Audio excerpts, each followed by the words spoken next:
Hi guys, welcome to GladrapChannel.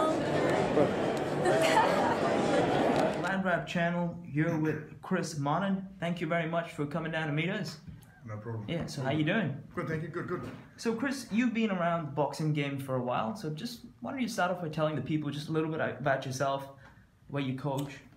Yeah, I come from a varied background. I did martial arts and judo and things when I was a kid. My father threw me into it. Then I decided I remember sparring some guys from Fiji that were boxers, and I put gloves on for the first time. I got an absolute tune-up. Yeah.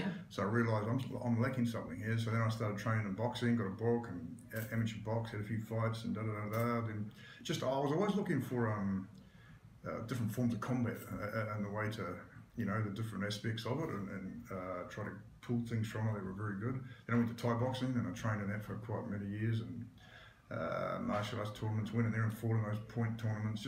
I was always looking for. But I ended up with a knee injury and so forth, and then I had 3 kids and what have you, and it was just, for me, the time to train for myself was a little limited.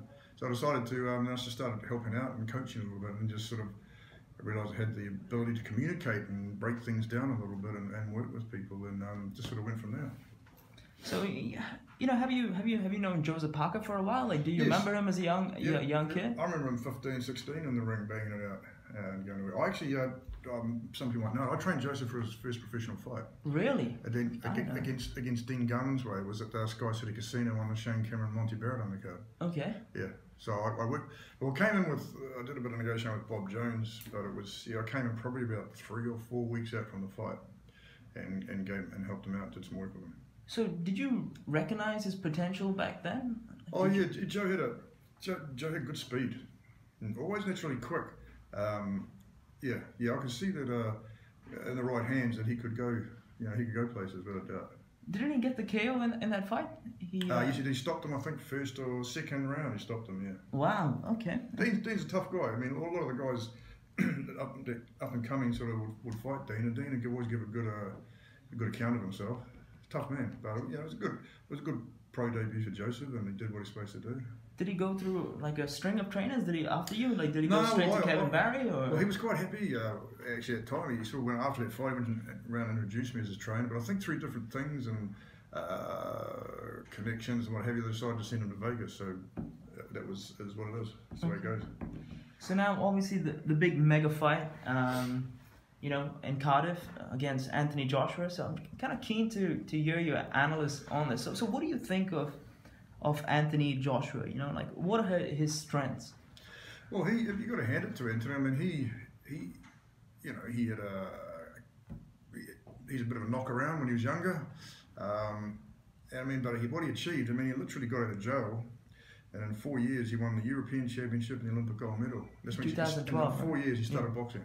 So he got out of jail, then started boxing, and in 4 years, that's what he won: the European Championship and the Olympic gold medal. That's a real achievement. You don't find many people start boxing and in 4 years win those titles, especially Olympic gold. I think he's a natural athlete. Obviously, he's strong. I've talked personally to a sparring partner, was in the amateurs in the WSB circuit, and he told me that he hits hard. He said he's very strong. And young Patrick Mailata, who I did a little bit of work with as well, was just over there sparring him, and feedback from him the same thing. He's strong, hits so hard. So he's strong. He's got some good attributes too now that he's developed over the years. Anthony's got very good timing, and he's very aware in the ring of where he's at. He's got a good ring presence. What about his weaknesses? I know the Parker camp made a lot of hoopla around his glass jaw. I don't agree. Because they're making him seem like the Amir Khan of the heavyweight division. Right? That's right. You're right about Amir Khan. Great skill. As soon as he gets clipped, it's over. You just got to look back over Anthony's 20 fights and the opponents that Anthony's had. He's fought a lot more seasoned than international guys than Joseph has. That's just on the record. As simple as that. Mm-hmm. Even the names like Vladimir Klitschko and Dylan White and Dennis Baktov and even Dominic Brazil, Kevin right? Johnson, Dominic Brazil, Carlos Molina. These guys were all world ranked or former world ranked or title holders or former title holders. They're seasoned guys, and he's dispatched of all of them. And he's taken shots. He's been clipped by all of them. and he's got the W on the record. He seems to respect Joseph like a lot. Like he says, like I think in the table talk, he said he didn't want to lose, and like it seems strange that he's even talking about losing. Like, is that just him being humble? I think so. I think he's just stating his frame of mind that I can't lose, and we've seen that in the Klitschko fight, the will he has to win, because we know Vladimir Klitschko's career, and Vladimir Klitschko hits someone clean and drops him with that right hand of his. That's usually the beginning of the end. And Anthony got up and won, and what a comeback! I mean, that's something that you don't get in the gym. It's something that it's intrinsic. It's something that comes from deep inside. Yeah, that's the will to win, and that means a lot. So, do you think AJ will be charging forward in this fight? Like, do you see him mainly going for the KO against Parker to preserve that 100% KO ratio? Yeah, I think he'll be cautious. I've seen some improvements in Anthony, but even with his footwork and his defense, I think he'll be just he'll be working and figuring him out. He'll be working. I'd say he'll be working off his jab, moving around, and I don't think he'll be in any particular hurry. I'd say he'd be quite professional now. He's done what he's done, and I don't think he's in a hurry to go out there and try and blast Joseph out and around. I think the first 2 or 3 rounds, I think we're going to see who's dominating, who's not. I think we're going to see in those first 3 rounds or so. We're going to see where each one is at. Do you think that's come about since with the Vladimir Klitschko fight? Like, do you think he's a little more hesitant now, I think he's got a little cautious? I think he's got to be more cautious defensively. You have to be. That's where you learn from things like that. Yeah. Absolutely. I did see the fight with Takim. Yeah. He was a little bit more cautious there. Yeah. Very cautious. He wasn't in a hurry to get in the firing line because he just had no fear with Vladimir. And you see what Vladimir was doing. He does that very, very well. He just paused with his jab and sort of touches offbeat, and mask. Bam, just sets that right hand up. Beautiful accuracy. How do you think he did in that fight with Takim, like compared to Parker's fight with him? Well, considering that, Takim had been down in Boxing Alley when I was in that gym. He was training there, and I kind of met him, and I'm friends with him on Facebook. I actually asked him if he'd been training. He was training. He was in camp training. Okay. So the rumours that he only had 10 days. That's not. He was training. He was fit. You can see he was fit. He looks like a guy who's always in shape. He was always in shape. He was good to go 12 rounds. You could see it. Yeah. He was fit, good shape. He said he's training. He was in camp there. I think he had another fight lined up, but he was a reserve in case this happened. With Pulev, was it? They got injured. Yeah. We'll see. So AJ as well had to go from a guy 6'5". Then he had to change his whole plan down to so he did that in 10 or 12 days. He had to adapt as well. Yeah. People probably to his credit. People have not given him that credit. All they're talking about is Takim wasn't ready.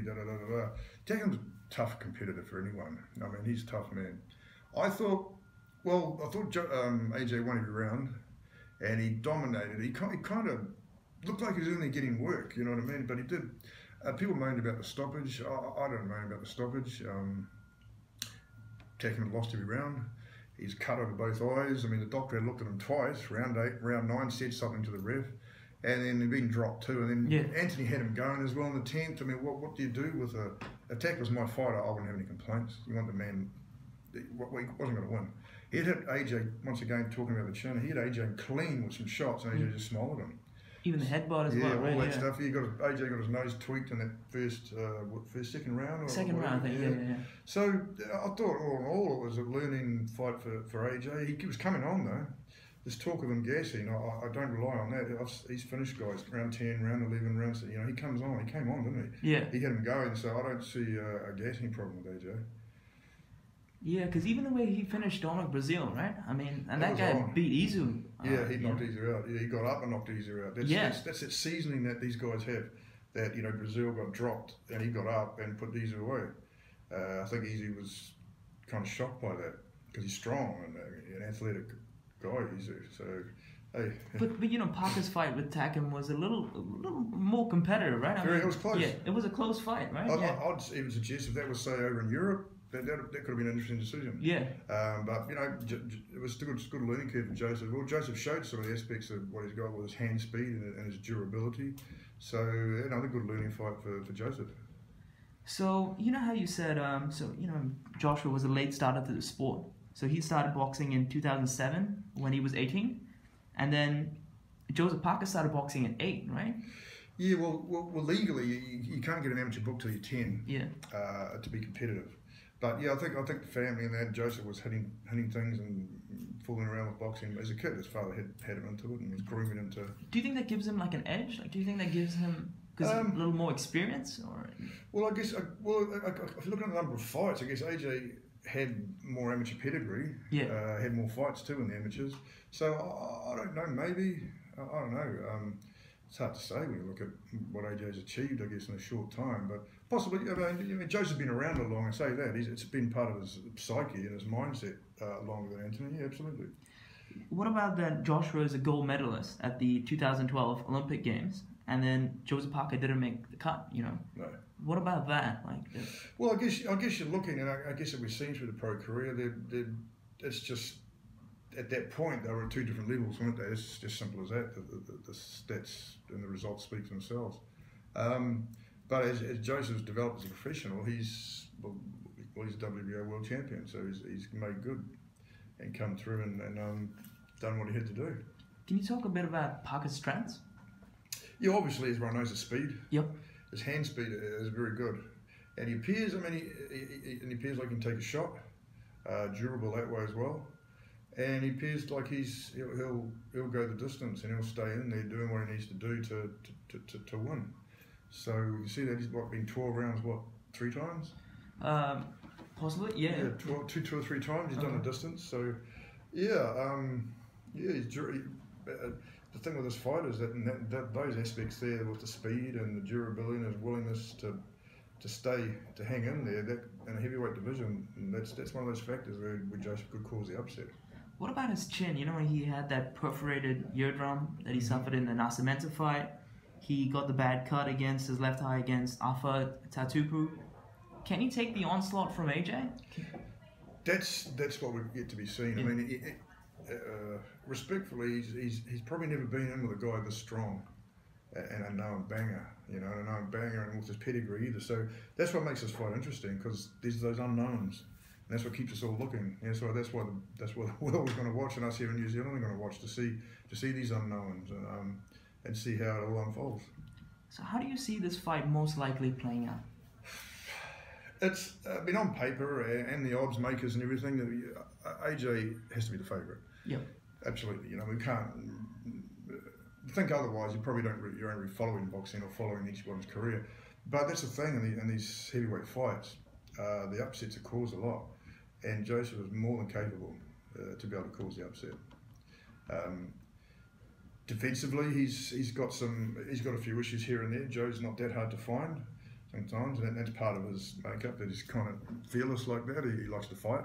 Mm-hmm. We'll just see how it unfolds. I can see first 2 or 3 rounds Joe trying to execute a plan and movement, and just see if Joe hasn't started to sort of get in the groove and maybe execute things and dominate, but then I'm not sure which way it'll go. Anthony might start getting confidence to come on, but Anthony's got good timing and he's a very good counterpuncher. Does Joseph need to take risk? Does he need to go swinging for it? Does he need to just go for it, or does he need to be smart and tactical? At some point in the fight, because in a boxing match a fight breaks out. Yeah, it always does. Yeah, but I'd say both men will be quite clinical and tactful, especially in the first round. So those first 3-4 rounds, I think they'll be quite clinical and tactful, and trying to be very careful and trying to get that edge on each other. So yeah, but I'd say that for that scenario there, it would be if the fight goes the later rounds, that's when the fight breaks out, I would say. How do you see Parker doing against Deontay Wilder? That's a tough fight. I mean, that Deontay Wilder. Is that a harder fight, you reckon? Yeah, that's a good question. Deontay's so awkward, yet he has such good leverage on his shots. Yeah. That in some ways, stylistically, I think Wilder could be a tougher fight. Okay. Just stylistically, because he's unorthodox and he hits you from places that you don't expect to be hit from. Yeah, yeah. And he comes from angles you don't really expect it. We see Luis Ortiz prove that he can be hit, but yeah, that's stylistically, yeah, that might be a bit more awkward even for Anthony Joshua as well. I think Wilder would be a tough prospect. Yeah. Yeah, because he's so awkward. He's in great shape. He's 6'7" and 97 kilograms. Yeah, That's exactly. lean. Where does that power come from? He's right? lean. Well, that's right. It's freaky. He must just have genetically a lot of fast twitch, muscle fibre, and does a lot of explosive stuff. Because when he hits them, he just lights people up. Plus, he proved he was really durable, to survive that whirlwind. That round, he was all but gone, but he came back. So, you know how that was his defining fight, probably like Klitschko was Joshua's defining fight. They defined both of them and showed where they're at. So this fight's going to be Joseph's defining fight. Yeah, we're going to see where Joseph's at. So I guess my last question is, how great is this just for New Zealand boxing? Oh, it's awesome. I mean, to have a fight of this caliber here and a local one of our guys participated in it, and all credit to Duco as well for putting it together and making it happen. Yeah. And biggest fight New Zealand's ever been involved in, probably in history. So I think it's great for the boxing here in New Zealand, you know, and it's a win-win all the way around. And if you just had a message to pass on to Joseph, I don't know, maybe some advice, what would you say? Just stay in the gym, work hard. What were we, 3-4 weeks away? Yeah, about 2 weeks, I think. Yeah. Yeah, I'd say they'd be travelling to the UK shortly. So all the best. Keep the belief, and go and do your thing. And we expect to see a great match. Awesome. Thank you so much, Chris. Appreciate it. Thank you very much. All good.